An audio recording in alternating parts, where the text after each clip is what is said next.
radio dari Paduka Dirgantara FM Purwokerto. Selamat sore. Selamat sore. Iya, namanya? Saya Laras Volga. Ya, nama udaranya adalah Laras Volga yang sudah mengudara di dunia radio selama berapa tahun? Selama 28 tahun saya di Selama radio. 28 tahun. Wow. Sekarang masih siaran nggak? Kalau siaran sih udah enggak, cuma kadang-kadang kalau misalnya ada reportase gitu kadang-kadang masih. Ya, oke ya. Karena sudah 28 tahun melanglang buana di dunia penyiaran radio, maka saya mau tahu nih, gimana sih menjadi penyiar radio yang bagus? Baik, pengalaman saya selama 28 tahun kerja di dunia radio, awalnya ketika kita bekerja sebagai seorang penyiar, awalnya mungkin hanya sekedar hobi. Tapi kalau sekarang nggak bisa kalau cuma disebut sebagai hobi aja. Oh ya? Karena apa? Kedepannya kalau jadi seorang penyiar, itu kedepannya banyak sekali profit yang didapat. Oh ya, misalnya? Misalnya, nanti kalau sudah jadi penyiar radio, kita punya banyak relasi, kemudian kita juga banyak punya pengalaman, akhirnya kita juga banyak diminta untuk jadi MC. Oh ya. Nah dari situ kan banyak sekali profit yang bisa kita dapatkan. Nah tapi mungkin masih banyak orang yang belum tahu gimana sih caranya jadi penyiar gitu Iya. ya. Nah, gimana coba caranya menjadi penyiar radio? Jadi bagaimana kita harus bisa menjadi seorang penyiar radio, kita memang harus percaya diri, itu yang paling utama. Itu utama Jadi ya, jangan percaya ragu-ragu. diri. Percaya diri, kemudian kita bekali dengan ilmu. Ilmunya maksudnya di sini adalah kita selalu menambah wawasan kita. Kita juga harus selalu update dengan hal-hal baru. Karena kalau jadi penyiar itu harus selalu tahu dengan hal-hal baru dengan situasi apapun.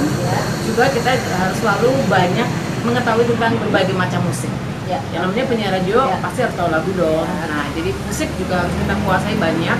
Tergantung nanti kita mau siaran di radio yang segmentasinya kemana. Ya. Segmentasinya ke anak muda, atau segmentasi ke adult, atau mungkin ke menengah ke bawah yang dangdut gitu ya. Jadi kita nanti akan menyesuaikan diri beradaptasi kita di mana nanti siarannya mungkin, atau di radio news mungkin. Nah, jadi nanti semua tergantung dengan di mana posisi kita radionya di mana. Ya. Nah, setelah itu kita kemudian banyak juga belajar untuk mengendalikan emosi. Misalnya, Misalnya, kenapa?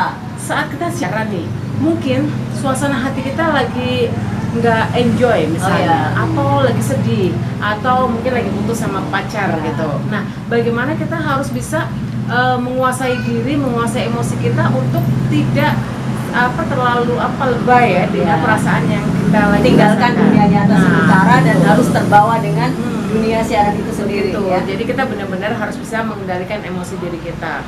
Banyak hal lagi lebih mendasar, masalah kita harus menguasai artikulasi, kemudian cara berbicara, vokal yang harus bulat, yang harus power kita juga harus bisa kita keluarkan. Kadang-kadang ada yang mungkin ngomongnya terlalu pelan. Nah, jadi banyak hal dari sisi-sisi yang biasa yang keseharian kita hadapi setiap harinya. Kemudian dari sisi secara vokalitas kita, jadi banyak hal. Nah setelah itu kita banyak bergaul dengan orang-orang lain agar kita banyak mendapat masukan-masukan, kemudian juga dapat tambahan-tambahan ilmu yang nantinya mungkin bisa kita improvisasikan dalam siaran kita. Kalau untuk MC itu kan biasanya ada MC formal, ada MC informal. Nah kalau untuk penyiar radio itu situasinya ketika lagi siaran itu relax atau formal informalnya itu gimana ya?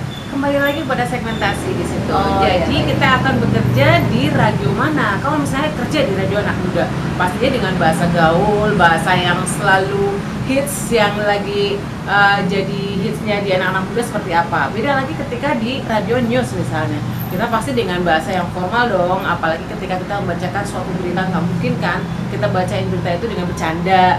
Nah, beda lagi ketika kita di radio yang family, radio yang untuk orang tua, keluarga, atau mungkin beda lagi di radio yang untuk anak-anak. Pasti pembawaan kita seperti dengan anak-anak, bagaimana kita bicara dengan anak gitu kan.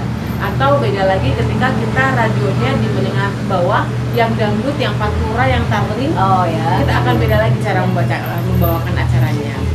Banyak banget ya sudah berbagi tips bagaimana menjadi penyiar radio. Terima kasih.